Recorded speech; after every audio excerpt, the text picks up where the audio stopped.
Žvirblelis labai vaikams patinka, jį mokina, kad pulsi, bet paprastai vaikai jau tai puola būtinai ant pilvų ir ant nugaros, ant šonų jiems labai patinka, nes tai savistovus vaiko išreiškimas, imitavimas, kaip tas žvirblelis puola. Kada jūs pradėjote vaikus mokinti? Iš viso vaikus pradėjau mokyti 34 metais. 34 metais. Pirmiausia, tai dirbau pradžios mokykloje, o paskui teko dirbti su vaikų darželiu. Hanau stovykloje, kada lietuviai buvo išbėgę iš Lietuvos, tai susibūrė apie 10 000 lietuvių, tai vaikų susidarė virš 500. Tai mane pakvietė būti vedėja. Aš viena, žinoma, su 500 negalėjau, tai aš kooptavau mokytojų apie 12.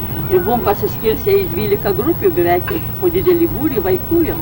Ir juos užimdavau įvairiausiais žaidimais. Iš kur šitą medžiagą jūs surinkote?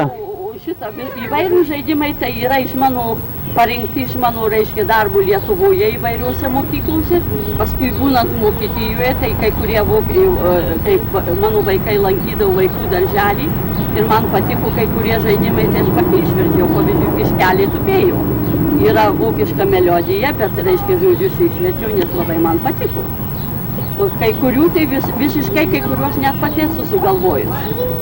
Ir arba iš kitų mokytojų, reiškia, jeigu iš jų praktikos man kas nors patiko, tai panaudojau. Nes vaikam labiausiai patinka. Tai Elzytė labai jiem patinka, nes vaikučiai baisiai mėgsta miegoti.